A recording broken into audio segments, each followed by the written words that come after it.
কাব্যধর্মী গানের কথা ও ব্যতিক্রমী সুরে পাকিস্তানের ব্যান্ড কাভিশ এরই মধ্যে পাকিস্তানের গণ্ডি পেরিয়ে পরিচিতি এনে দিয়েছে এদেশেও।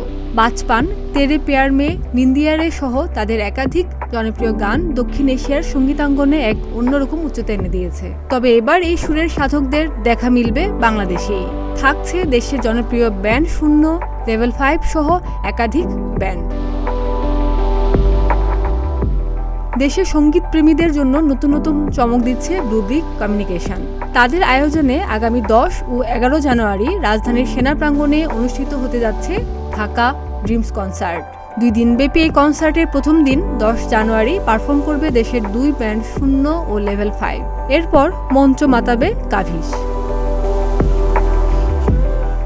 জানা যায় দ্বিতীয় দিন শুরু হবে গ্র্যামি মনোনীত বাংলাদেশের প্রথম সঙ্গীত শিল্পী আরমিন মুসা এবং ঘাসফড়িং কোয়ারের পরিবেশনার মাধ্যমে। তারপরই চৌধুরী অর্ণব এবং ভারতের প্লেব্যাক সিঙ্গার সুনিধি চৌহানের যৌথ পরিবেশনা বিশেষভাবে আকর্ষণ করবে শ্রোতাদের। এদিনও থাকবে কাভিশের পরিবেশনা, অর্থাৎ টানা 2 দিনই দর্শকদের মনোমুগ্ধকর পরিবেশনা উপহার দেবে পাকিস্তানের এই ব্যান্ড।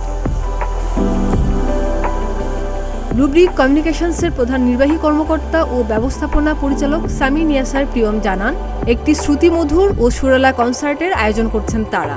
তারা মনে করেন এটি দর্শকদের হৃদয়ে দীর্ঘদিন স্থায়ী হবে। আয়োজক প্রতিষ্ঠানের দেওয়া তথ্য মতে 2 দিনব্যাপী কনসার্টের টিকিট পাওয়া যাচ্ছে টিকেট ভাই নামের প্ল্যাটফর্মে। টিকিটের দাম নির্ধারণ করা হয়েছে 4000। তবে একটি টিকিট দিয়ে একজন দর্শক একদিনই কনসার্টটি উপভোগ করতে পারবেন। 2 দিন উপভোগ করতে চাইলে তাকে গুনতে হবে 2টি টিকিট কেনার টাকা। কাভিশ ছাড়াও দেশের গর্বিত ব্যান্ড ও শিল্পীদের অংশগ্রহণে এই কনসার্ট হবে তাদের আয়োজনের করা সবচেয়ে প্রিমিয়ার কনসার্ট, এমনটাই মনে করছেন আয়োজকরা। খাদিজা নিপা, প্রতিদিনের বাংলাদেশ।